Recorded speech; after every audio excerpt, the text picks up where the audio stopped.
India's Foreign Minister Salman Khurshid has met with his Chinese counterpart Wang Yi in Beijing, just days after the resolution of a confrontation between the armies of the two countries, thousands of kilometers to the west near the Karakoram mountain range. The standoff lasted 3 weeks and looked like it might seriously damage ties. Nonetheless, Khurshid and Wang signed an agreement to strengthen bilateral relations. The incident took place in a high-altitude region fought over by India and China in a 1962 border war.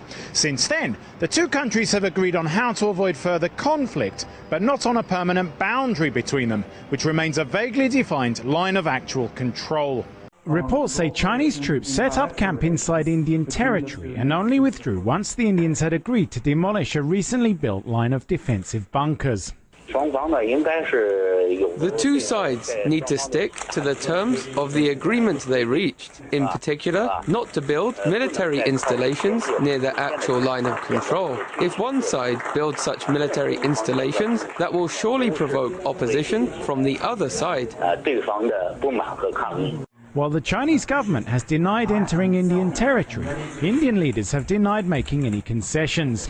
In private, however, Indian analysts say their army had merely been trying to match much better infrastructure built on the Chinese side. Chinese analysts, meanwhile, say that given their country's increasingly confrontational territorial disputes with Japan, Vietnam and the Philippines, it might not be a good idea to open up a similar spat with India. China now has frictions with its neighbors in the East and South China Seas. Under such circumstances, if problems appear in the West, the attention of the government will be divided. China must have a stability in its West.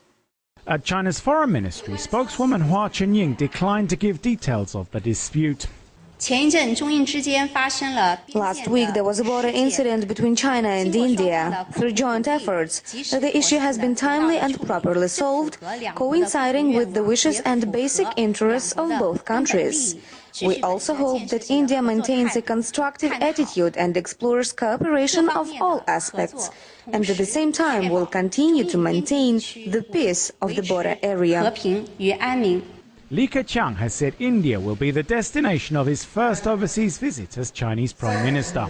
Stephen Rebay, Press TV, Beijing.